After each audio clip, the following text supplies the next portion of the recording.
Our Domremy was like any other humble little hamlet of that remote time and region. It was a maze of crooked, narrow lanes and alleys shaded and sheltered by the overhanging thatch roofs of the barn-like houses. The houses were dimly lighted by wooden shuttered windows, that is, holes in the walls which served for windows. The floors were dirt, and there was very little furniture. Sheep and cattle grazing was the main industry. All the young folks tended flocks. The situation was beautiful.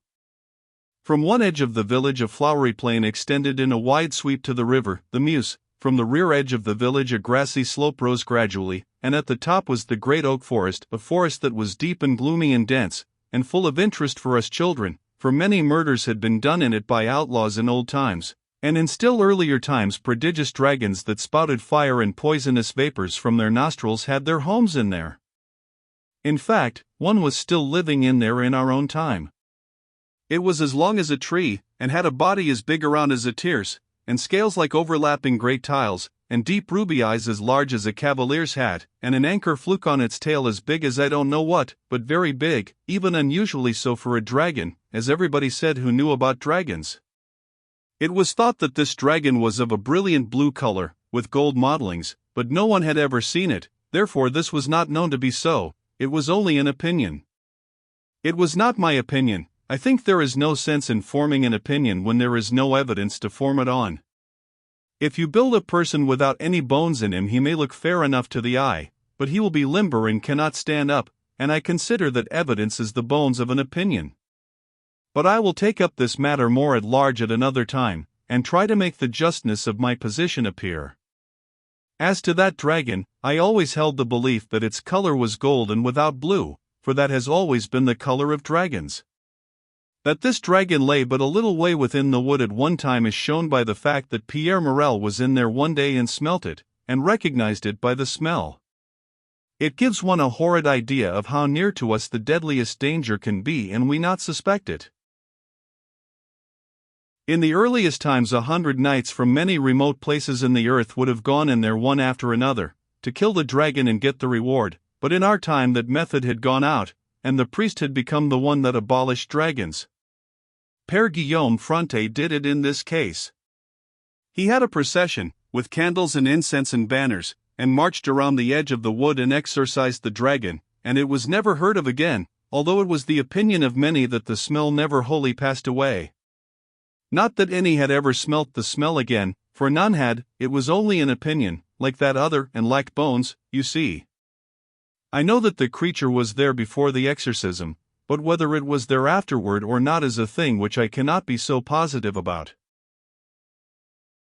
In a noble open space carpeted with grass on the high ground toward Vaucouleurs stood a most majestic beech tree with wide-reaching arms and a grand spread of shade, and by it a limpid spring of cold water. And on summer days the children went there, every summer for more than 500 years, went there and sang and danced around the tree for hours together, refreshing themselves at the spring from time to time, and it was most lovely and enjoyable. Also they made wreaths of flowers and hung them upon the tree and about the spring to please the fairies that lived there, for they liked that, being idle innocent little creatures, as all fairies are, and fond of anything delicate and pretty like wild flowers put together in that way. And in return for this attention the fairies did any friendly thing they could for the children, such as keeping the spring always full and clear and cold, and driving away serpents and insects that sting, and so there was never any unkindness between the fairies and the children during more than 500 years, tradition said 1,000, but only the warmest affection and the most perfect trust and confidence, and whenever a child died the fairies mourned just as that child's playmates did. And the sight of it was there to see, for before the dawn on the day of the funeral they hung a little immortelle over the place where the child was used to sit under the tree. I know this to be true by my own eyes, it is not hearsay. And the reason it was known that the fairies did it was this, that it was made all of black flowers of a sort not known in France anywhere. Now from time immemorial all children reared in Domremy were called the children of the tree, and they loved that name, for it carried with it a mystic privilege not granted to any others of the children of this world.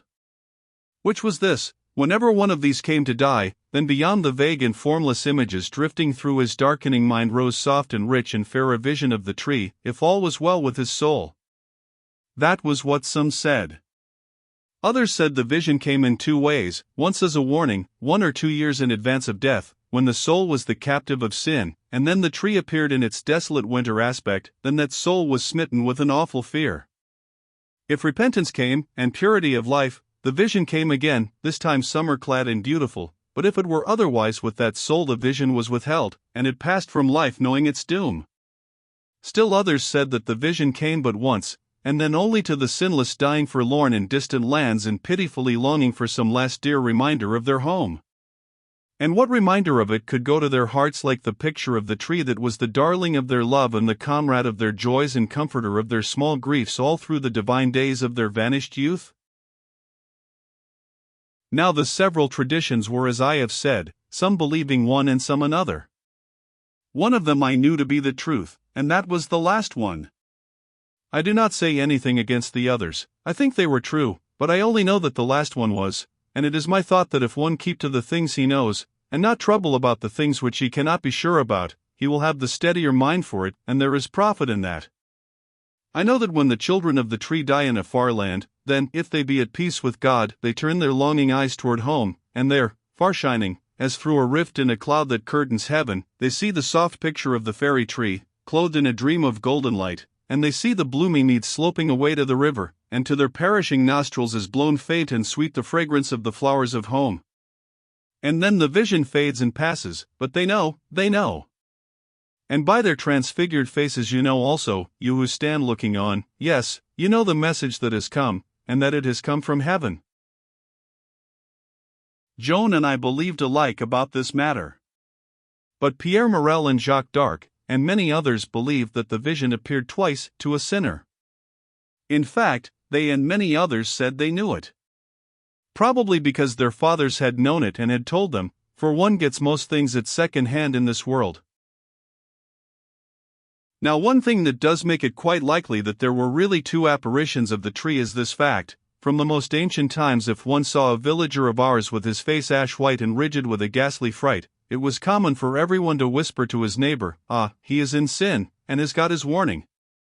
And the neighbor would shudder at the thought and whisper back, "Yes, poor soul, he has seen the tree." Such evidences as these have their weight, they are not to be put aside with a wave of the hand. A thing that is backed by the cumulative evidence of centuries naturally gets nearer and nearer to being proof all the time, and if this continue, it will someday become authority, and authority is a bedded rock, and will abide. In my long life I have seen several cases where the tree appeared announcing a death which was still far away, but in none of these was the person in a state of sin. No, the apparition was in these cases only a special grace. In place of deferring the tidings of that soul's redemption till the day of death, the apparition brought them long before, and with them peace that might no more be disturbed, the eternal peace of God. I myself, old and broken, wait with serenity, for I have seen the vision of the tree. I have seen it, and am content. Always, from the remotest times, when the children joined hands and danced around the fairy tree, they sang a song which was the tree's song, the song of L'arbre fille de Burlemont. They sang it to a quaint sweet air, a solacing sweet air which has gone murmuring through my dreaming spirit all my life when I was weary and troubled, resting me and carrying me through night and distance home again. No stranger can know or feel what that song has been, through the drifting centuries, to exiled children of the tree, homeless and heavy of heart in countries foreign to their speech and ways. You will think it a simple thing, that song, and poor, perchance, but if you will remember what it was to us, and what it brought before our eyes when it floated through our memories, then you will respect it. And you will understand how the water wells up in our eyes and makes all things dim, and our voices break and we cannot sing the last lines. And when, in exile wandering, we shall fainting yearn for glimpse of thee, oh, rise upon our sight.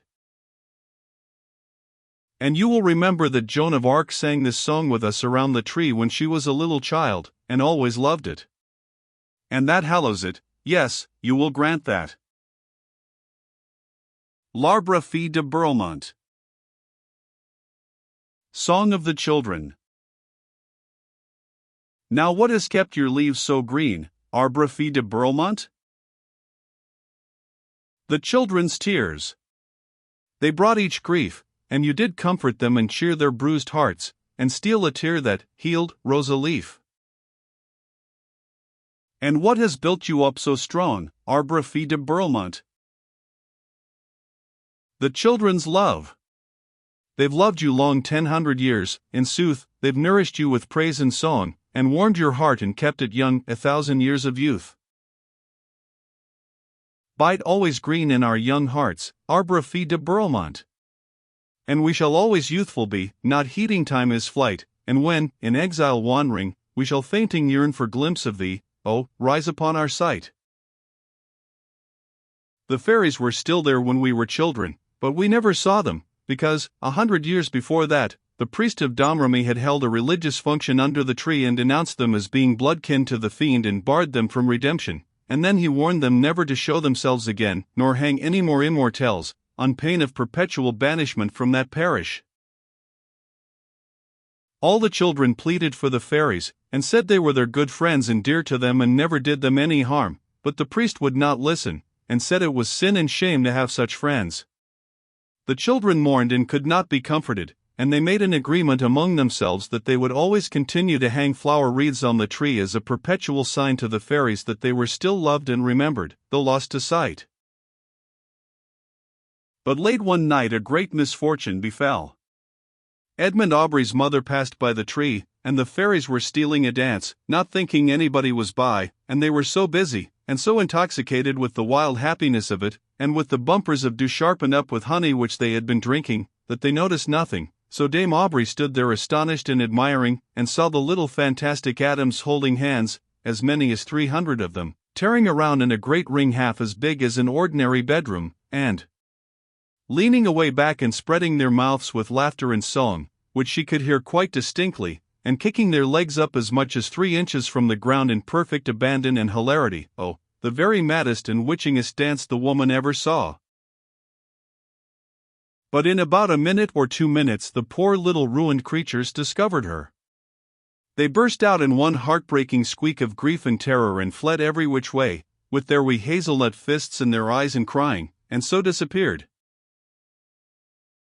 The heartless woman, no, the foolish woman, she was not heartless, but only thoughtless, went straight home and told the neighbors all about it, whilst we, the small friends of the fairies, were asleep and not witting the calamity that was come upon us, and all unconscious that we ought to be up and trying to stop these fatal tongues. In the morning everybody knew, and the disaster was complete, for where everybody knows a thing the priest knows it, of course. We all flocked to Pere Fronte, crying and begging, and he had to cry, too, seeing our sorrow, for he had a most kind and gentle nature, and he did not want to banish the fairies, and said so, but said he had no choice, for it had been decreed that if they ever revealed themselves to man again, they must go. This all happened at the worst time possible, for Joan of Arc was ill of a fever and out of her head, and what could we do who had not her gifts of reasoning and persuasion? We flew in a swarm to her bed and cried out, "Joan, wake! Wake, there is no moment to lose. Come and plead for the fairies, come and save them, only you can do it." But her mind was wandering, she did not know what we said nor what we meant, so we went away knowing all was lost. Yes, all was lost, forever lost, the faithful friends of the children for 500 years must go, and never come back any more. It was a bitter day for us, that day that Pere Fronte held the function under the tree and banished the fairies. We could not wear mourning that any could have noticed, it would not have been allowed, so we had to be content with some poor small rag of black tied upon our garments where it made no show, but in our hearts we wore mourning, big and noble and occupying all the room, for our hearts were ours, they could not get at them to prevent that. The great tree, l'Arbre fille de Burlemont was its beautiful name, was never afterward quite as much to us as it had been before, but it was always dear, is dear to me yet when I go there now, once a year in my old age, to sit under it and bring back the lost playmates of my youth and group them about me and look upon their faces through my tears and break my heart, oh, my God. No, the place was not quite the same afterward. In 1 or 2 ways it could not be, for, the fairies' protection being gone, the spring lost much of its freshness and coldness, and more than 2/3 of its volume, and the banished serpents and stinging insects returned, and multiplied, and became a torment and have remained so to this day. When that wise little child, Joan, got well, we realized how much her illness had cost us, for we found that we had been right in believing she could save the fairies. She burst into a great storm of anger, for so little a creature, and went straight to Père Fronte, and stood up before him where he sat, and made reverence and said, "The fairies were to go if they showed themselves to people again, is it not so?" "Yes, that was it, dear." "If a man comes prying into a person's room at midnight when that person is half naked, will you be so unjust as to say that that person is showing himself to that man?" "Well, no." The good priest looked a little troubled and uneasy when he said it. "Is a sin, anyway, even if one did not intend to commit it?"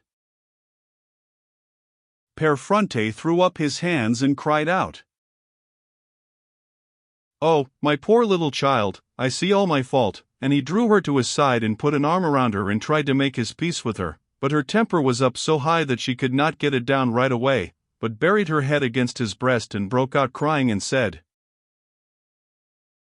"Then the fairies committed no sin, for there was no intention to commit one, they not knowing that anyone was by, and because they were little creatures and could not speak for themselves and say the law was against the intention, not against the innocent act, because they had no friend to think that simple thing for them and say it, they have been sent away from their home forever, and it was wrong to do it." The good father hugged her yet closer to his side and said, "Oh, out of the mouths of babes and sucklings the heedless and unthinking are condemned. Would God I could bring the little creatures back, for your sake. And mine, yes, and mine, for I have been unjust. There, don't cry, nobody could be sorrier than your poor old friend, don't cry, dear." "But I can't stop right away, I've got to. And it is no little matter, this thing that you have done. Is being sorry penance enough for such an act?" Père Fronte turned away his face, for it would have hurt her to see him laugh, and said, "Oh, thou remorseless but most just accuser, no, it is not. I will put on sackcloth and ashes, there, are you satisfied?" Joan's sobs began to diminish, and she presently looked up at the old man through her tears, and said, in her simple way, "Yes, that will do if it will clear you." Père Fronte would have been moved to laugh again, perhaps, if he had not remembered in time that he had made a contract, and not a very agreeable one. It must be fulfilled. So he got up and went to the fireplace, Joan watching him with deep interest, and took a shovelful of cold ashes, and was going to empty them on his old grey head when a better idea came to him, and he said, "Would you mind helping me, dear?" "How, father?" He got down on his knees and bent his head low, and said, "Take the ashes and put them on my head for me." The matter ended there, of course. The victory was with the priest. One can imagine how the idea of such a profanation would strike Joan or any other child in the village. She ran and dropped upon her knees by his side and said, "Oh, it is dreadful. I didn't know that was what one meant by sackcloth and ashes. Do please get up, father." "But I can't until I am forgiven. Do you forgive me?" "I. Oh, you have done nothing to me, father, it is yourself that must forgive yourself for wronging those poor things. Please get up, father, won't you?" "But I am worse off now than I was before. I thought I was earning your forgiveness, but if it is my own, I can't be lenient, it would not become me. Now what can I do? Find me some way out of this with your wise little head." The pair would not stir, for all Joan's pleadings. She was about to cry again, then she had an idea, and seized the shovel and deluged her own head with the ashes, stammering out through her chokings and suffocations, "There, now it is done. Oh, please get up, father." The old man, both touched and amused, gathered her to his breast and said, "Oh, you incomparable child! It's a humble martyrdom, and not of a sort presentable in a picture, but the right and true spirit is in it, that I testify." Then he brushed the ashes out of her hair, and helped her scour her face and neck and properly tidy herself up. He was in fine spirits now, and ready for further argument, so he took his seat and drew Joan to his side again, and said, "Joan, you were used to make wreaths there at the fairy tree with the other children, is it not so?" That was the way he always started out when he was going to corner me up and catch me in something, just that gentle, indifferent way that fools a person so, and leads him into the trap, he never noticing which way he is traveling until he is in and the door shut on him. He enjoyed that. I knew he was going to drop corn along in front of Joan now. Joan answered, "Yes, father." "Did you hang them on the tree?" "No, father." "Didn't hang them there?" "No." "Why didn't you?" I didn't wish to." "Didn't wish to?" "No, father." "What did you do with them?" "I hung them in the church." "Why didn't you want to hang them in the tree?" "Because it was said that the fairies were of kin to the fiend, and that it was sinful to show them honor." "Did you believe it was wrong to honor them so?" "Yes. I thought it must be wrong." "Then if it was wrong to honor them in that way, and if they were of kin to the fiend, they could be dangerous company for you and the other children, couldn't they?" "I suppose so, yes, I think so." He studied a minute, and I judged he was going to spring his trap, and he did. He said, "Then the matter stands like this. They were banned creatures, of fearful origin, they could be dangerous company for the children. Now give me a rational reason, dear, if you can think of any, why you call it a wrong to drive them into banishment, and why you would have saved them from it. In a word, what loss have you suffered by it?" How stupid of him to go and throw his case away like that. I could have boxed his ears for vexation if he had been a boy. He was going along all right until he ruined everything by winding up in that foolish and fatal way. What had she lost by it? Was he never going to find out what kind of a child Joan of Arc was? Was he never going to learn that things which merely concerned her own gain or loss she cared nothing about? Could he never get the simple fact into his head that the sure way and the only way to rouse her up and set her on fire was to show her where some other person was going to suffer wrong or hurt or loss? Why, he had gone and set a trap for himself, that was all he had accomplished. The minute those words were out of his mouth her temper was up, the indignant tears rose in her eyes, and she burst out on him with an energy and passion which astonished him, but didn't astonish me, for I knew he had fired a mine when he touched off his ill-chosen climax. "Oh, father, how can you talk like that? Who owns France?" "God and the king." "Not Satan?" "Satan, my child? This is the footstool of the Most High. Satan owns no handful of its soil." "Then who gave those poor creatures their home?" "God." "Who protected them in it all those centuries?" "God." "Who allowed them to dance and play there all those centuries and found no fault with it?" "God." "Who disapproved of God's approval and put a threat upon them?" "A man."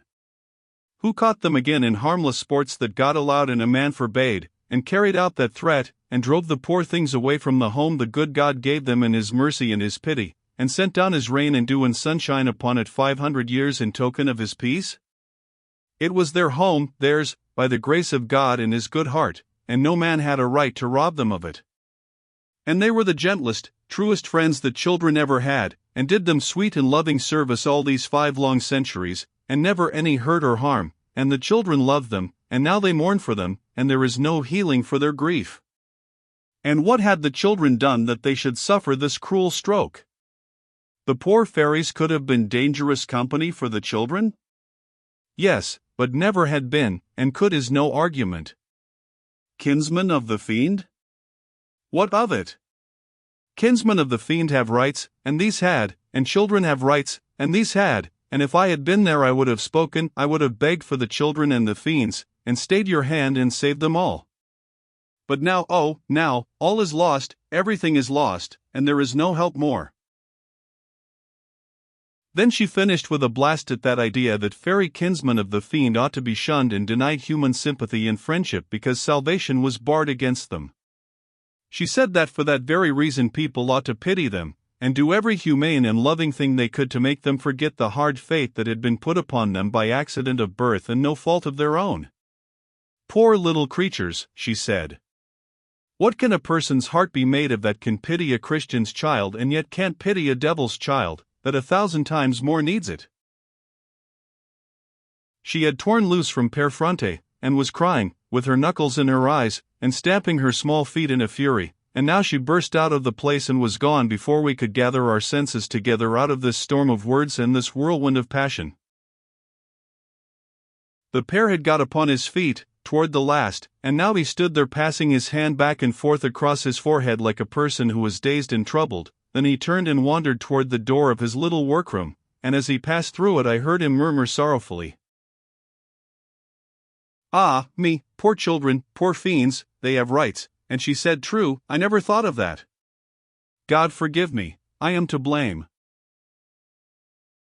When I heard that, I knew I was right in the thought that he had set a trap for himself. It was so, and he had walked into it, you see. I seemed to feel encouraged, and wondered if mayhap I might get him into one, but upon reflection my heart went down, for this was not my gift.